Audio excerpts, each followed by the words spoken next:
хүргэе.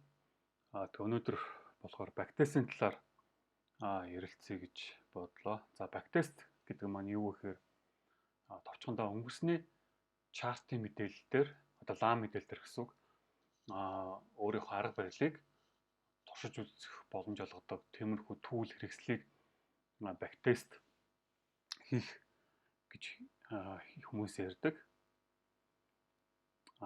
Өөрийнхөө сонирхож байгаа арга барилыг ер нь туршаад үнэхээр надад тохирохоор байна уугүй юу гэдгийг богино хугацаанд турших боломжийг бактест маань олгодог байгаа. За тэгээ бактестыг ярихаас илүү нэг үнгүй хийж болдог олон сайтууд байдаг.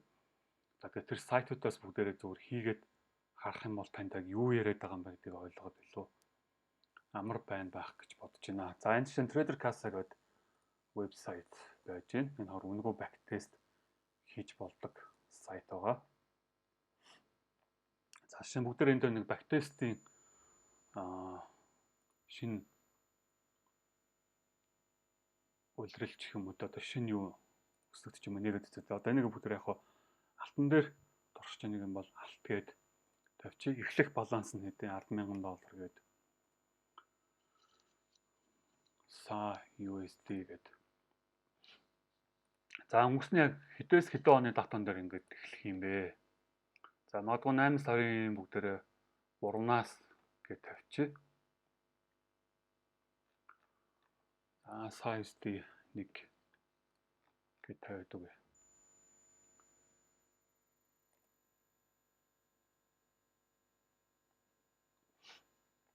За энэ дээр ингэж үүсэж байгаа гэрлээ. Тэнгүүд энэ дээр дараад оронгод бактест хийх тэр хэсэг руугаа орчихно гэсэн үг. За энэ дээр ингээд төлөвд нь ингээд бүгд бэлэн байж байгаа. Тэгээ энэ сайтын жоохон гоё ч юм уу давуу тал нь юу вэ гэхээр ингээд цаг хооронд ингээд хүснээр шилжиж болдог.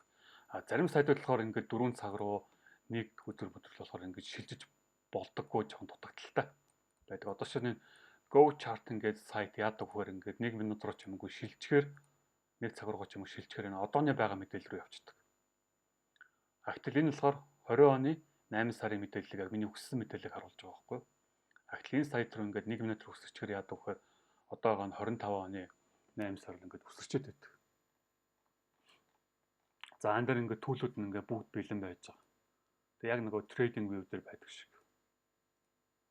Та ингээд хүссэн төлөө сонгоод явчих болно гэсэн үг.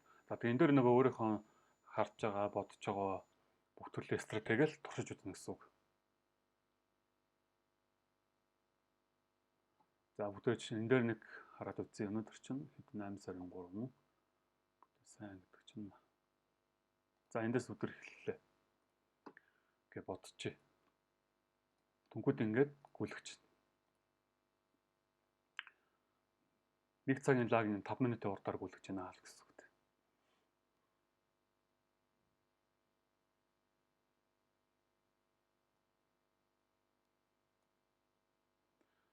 Хэрвээ энийг ингээд 15 минут болгоё гэх юм бол илүү хурцсаж байна. Одоо энэ чинь ингээд бүгд ингээд 1 цагийн лаг харуулж байна гэсэн үг. За тэгээ эндээс ингээд өөрийнхөө нөгөө харж байгаа стратегиуд ингээд туршиж эхэлнэ. За би одоо ингээд support resistance дээр харилцаж үзье. Энэ өнөхөр над тохирох юм байна уу? Энэ өнөхөр ажилт юм байна уу? Гэж бүгдээр турших нь шүү дээ. Тэгэл энэ бол хурдын ярьт. Хурдын тохируулж байгаа ингээд хэр хурдтай гүйлэх вэ гэдэг. Энэ дээр ингээд багасчих юм бол хурд нь ингээд багасаа явчихдаг.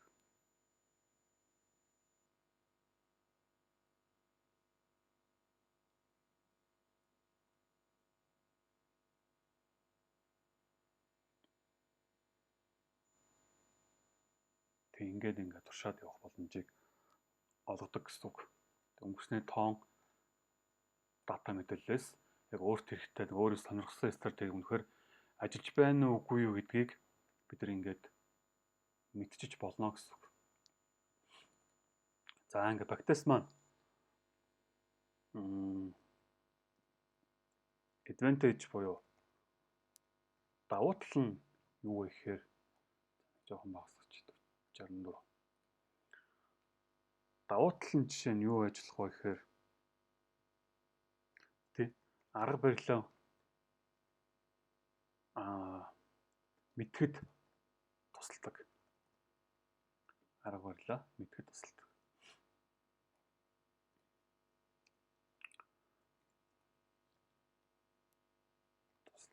За хоёрдугаарт гэдэг давуу талах малгай дата тоо мэдээлэл цуглуулахад тань тусалдаг.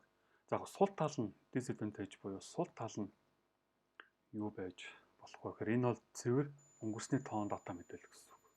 Өнгөрсний мэдээлэл. Тэр өнгөрсний мэдээлэл гэдэг маань яг өнөөдөр байгаа чартны хэр ажиллах үед нэргэлзэлтэй. Гэхдээ танд яг тохирго арга барилаа олоход бол тусалчихж байгаа. За ямар нэгэн сэтгэл зүй орохгүй яг бэлэм яг жинхэнэ данс шиг ч юм уу сэтгэл зүй орохгүй байх магадaltaй гэсэн үг. Ийм давуу талтай, ийм сул талтай ерөнхийд нь харах юм бол за тэгээ бактестиг хийхдээ миний хувьд нэг хэд хэдэн зүйлийг юу анхаарах хэрэгтэй болов уу гэдэг юу анзаарсан. Нэгдүгээрт та бактест хийхдээ яг аль сизон дээр орж байгаа их анзаарч хийвлэх зүгээр. Аль сизон дээр.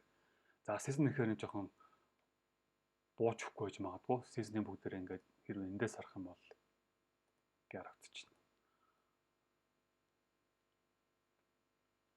Одоо Азийн сизон ингээд Азийн хөрөнгийн бирж нэгдэд ингээд арилжаа явж байгаа. Одоо Монголын цагаар нэг бүлээнэ 6-аас нэг за нэг 1:30 хүртэл ч юм уу энэ хугацаа байна. Дараа нь тэгэхээр Лондонгийн сизон нэгдэж байна. Лондонгийн сизон гэхэд 3 цагаас явсаар хагаад нэг Нью-Йоркт давхцаад ингээд таагдчихж байгаа. Тэр Нью-Йорк нэгдэж чинь гэх мэт. Яг миний хэлэх гээд байгаа товчхон санаа юу гэхээр яг арга барилаад туршихдаа эдгээр сизнүүдийг яг Лондон ч юм уу яг аль дээр нь илүү сайн ажиллаад байна гэдэг бас харчвал зүгээр гэж хэлэх гээд байгаа. Тэгэхгүй та хэрвээ одоо энэ хүмүүс эд унтдаг ингээд шөнийн 2 цаг магдаар ингээд арга барилаад туршаад байх юм бол эн чинь нөгөө жоохон тийм сонин дата гараад ирчихэж байна гэсэн үг. Яагаад гэвэл бид нар шөнийн 2 цагт арилж явах нь ойлгомжтой. За анхаарах хэрэгтэй зүйл гэвэл энэ байна. Яг аль сизон дээр те Аз дээр Нью-Йорк дээр Лондон дээр аль сизон дээр арга барилж ажиллаж байна гэдгийг харчвал зүгээр байдаг. За хоёрдугаар гэх юм бол нөгөө win rate гэдэг зүйл ихний байдлаар гаргаж авна. За маш товчхондоо 10 оролтоос та яг нөгөө өөрийнхөө хүссэн хичээлүүдүүд одоо Elite Web гэдэг ч юм уу ICT гэдэг ч юм уу Smart Money концепт гэдэг ч юм уу тэрийг үзээд яг ингээд саний бактестийн энэ датан дээр 10 оролт хийлээ гэж бодоход тэрнээс яг хэдд нь ялж гин гэдгээ туршиж үзэх хэрэгтэй гэсэн үг. За шин бүгдээ одоо энэ дээр ингээл орлоо гэж бодъё л. За энэ дээр хайч. Энэ дээр орлоо гэж бодъё. Short орлоо тий доошоос сэл орлоо гэж бодоход яг ингээд үн яваад яг таны хүссэн энэ типийг яг авч гэнэ үгүй яг энийгээ тоолно гэсэн үг. Ингээд тоолонгууд хэрэг та 10-аас магадгүй 6-ад нь ялж байвал таны win rate ихний байдлаар 60% тагээд гараад ирчих болж байгаа. Гэхдээ би бол аль болох 10 биш 20-с 40 оролт хийж үзээрэй л гэж зүйл. Аль болох их оролт хийгээд тэгээд харж үзээрэй гэж зүйл. За 3-дугаарт бид нар хамгийн чухал бас нөгөө харах хэрэгтэй зүйл юу гэхээр risk to reward ratio. За хүмүүс RR гэж ярьдаг. Товчондоо та 1%-ийг эрсдүүлээд 3% ашиг хийж гэнэ үү? 1%-ийг эрсдүүлээд 2% ашиг хийж гэнэ гэдэг бас давхар хэмжижүүл, давхар харчвал зүгээр байдаг.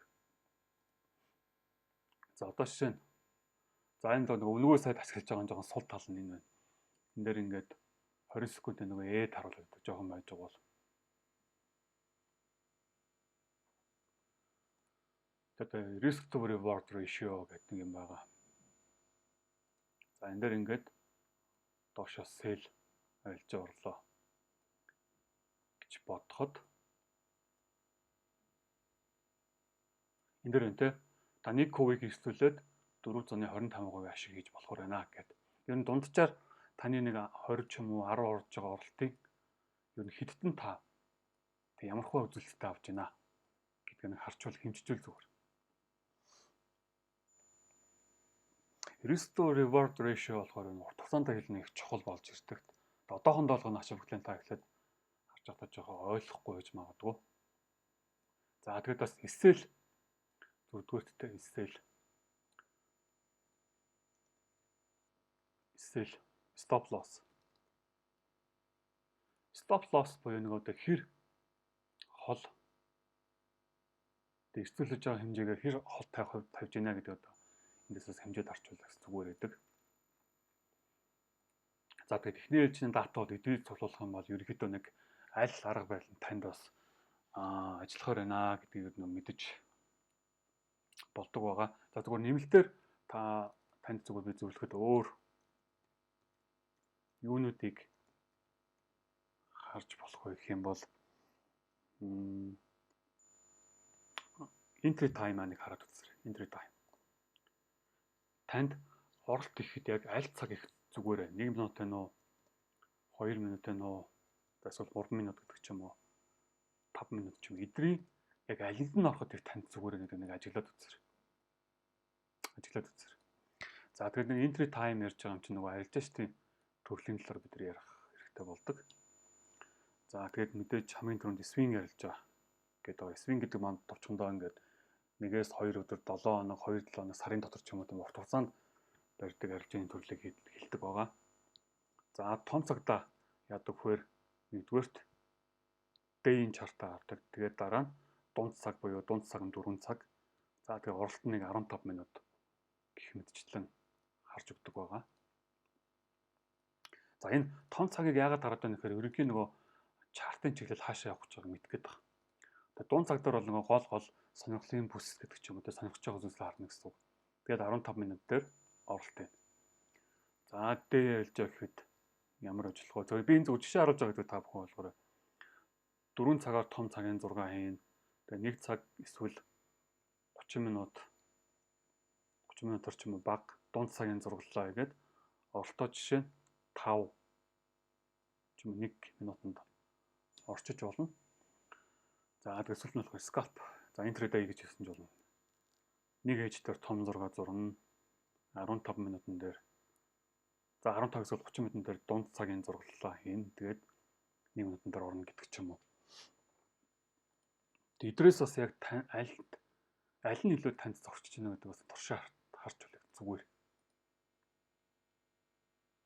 Одоо шинэ entry time-ыг яагаад гэдэг вэ гэхээр нөгөө entry time дээр бас нэг зүйл юу яригддаг вэ гэхээр та оролтын цагаа багасгах тусам таны нөгөө risk to reward нэмэгддэг гэсэн үг. Ашиг алдагдлын хязгаа ихсгэж багасгаж болдог гэсэн үг.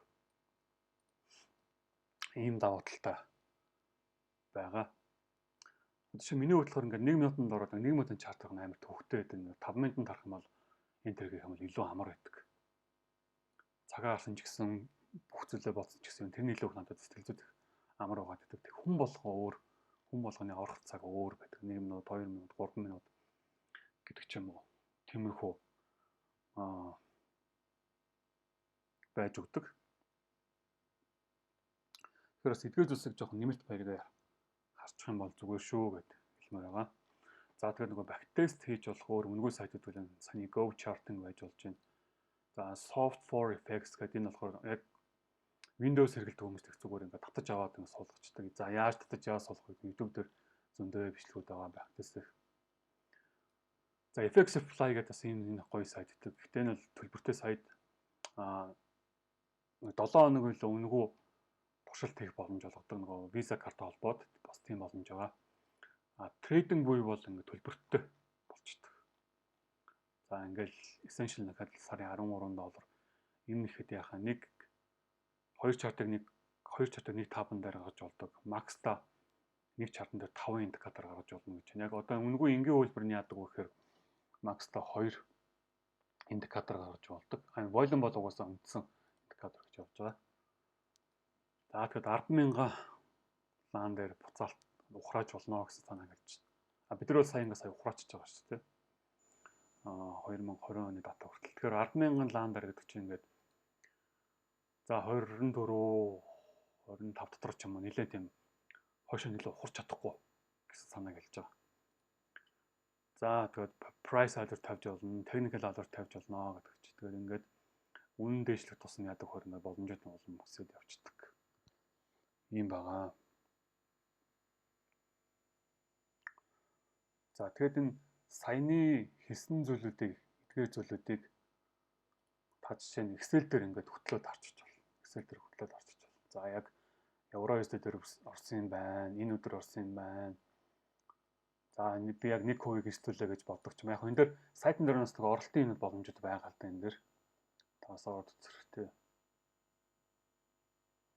Balance entry manager би бол тэрийг нэг ашигладаггүй. Энэ trading view дээр бол тийм боломжтой байдаг. Тэ оролтын.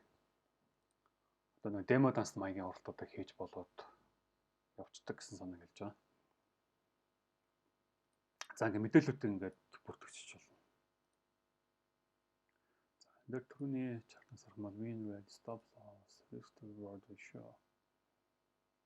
За энэ дээр бүгдээр их season-ыг нэмжиж болж шүү дээ.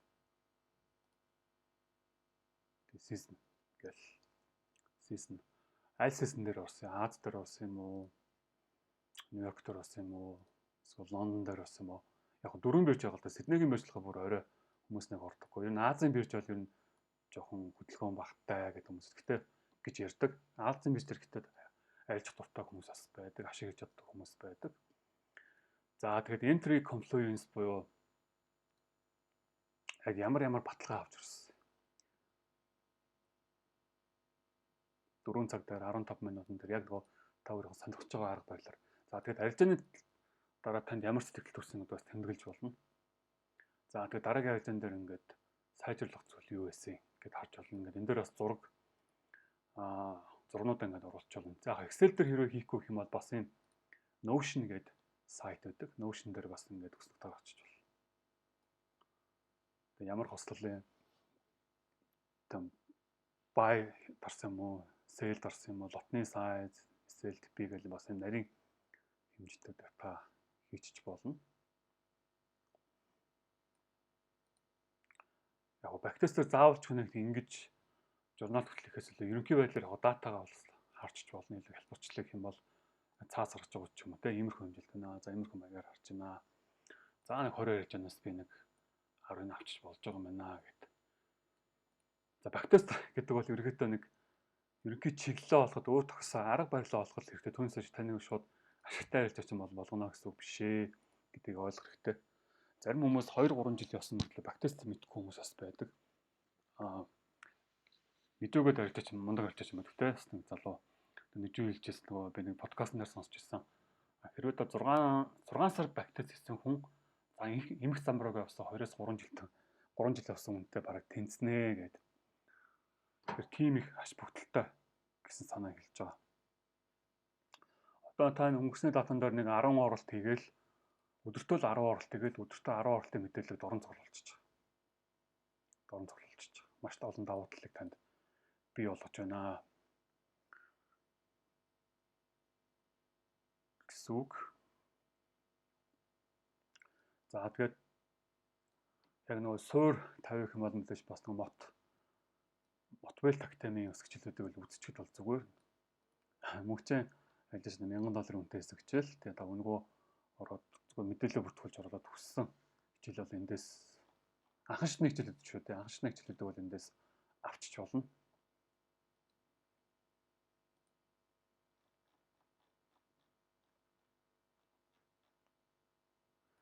За бүгдээ зүгээр нэг жишээ хараад үзье ингээд жишээ миний хувьд болохоор day trade нэр ингээд 4 цаг харж яадаг. За 4 цагаар ингээд том зургаар нь ингээд харах юм бол энэ цаг дээр юу болж байгаа юм бол бол рейнжэнд орсон байна. Тэгээ рейнж бол яг миний арилждаг арга барил биш байгаа. Би болохоор рейнж болж жоохон задрахыг хүлээдэг. Тэгээ рейнж задраад ханш нэг чиглэл рүү явах ер нь жоохон хүлээдэг. За энэ 22 цаг болсон байна. Тэгэхээр миний оролт хийдэг цаг өнгөрцөн байгаа учраас дараагийн өдөр жишээ нь хүлээж хэрэгтэй болчихж байна гэсэн үг.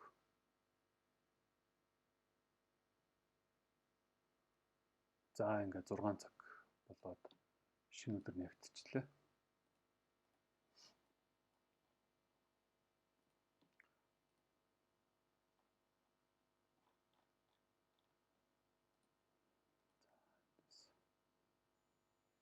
Юу явахгүй ч дээ. Дахиад жаагаар.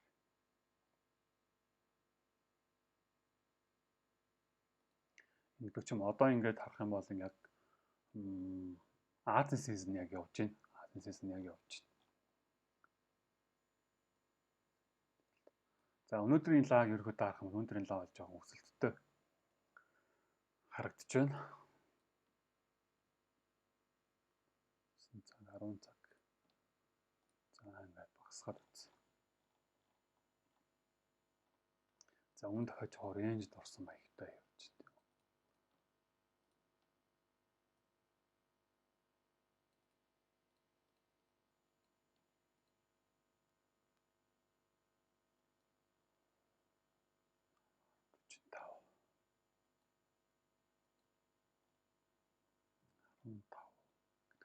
За одоо эндээс ч юм уу бүгдээрээ гэл оролт тэгэл тушаад эхлэх юм шүү дээ. За ингээд харлаа.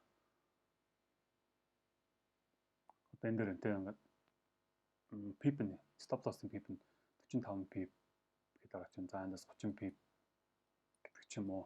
За дээшээ орж байгаа хэдэн ашиглах горилж байгаа.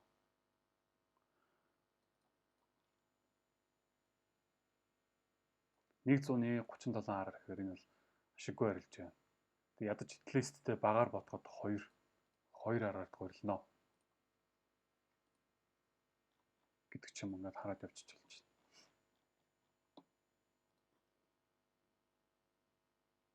За энэ дэр ингээд эсэл зогчлоо. Тэгэл тэнгууд одоо энийг ингээд тэмдэглээд явнаа гэсэн санаа хэлж байгаа. Тэг энэ дэр тэмдэглээд эсэл авчлаа. Одоо энэ дэр үнтэй win, lost ингээд эсэл авчлаа. Гэл иймэрхүү маягаар ингэж датагаа гаргаж авнаа гэсэн санааг би танд харуулж байгаа.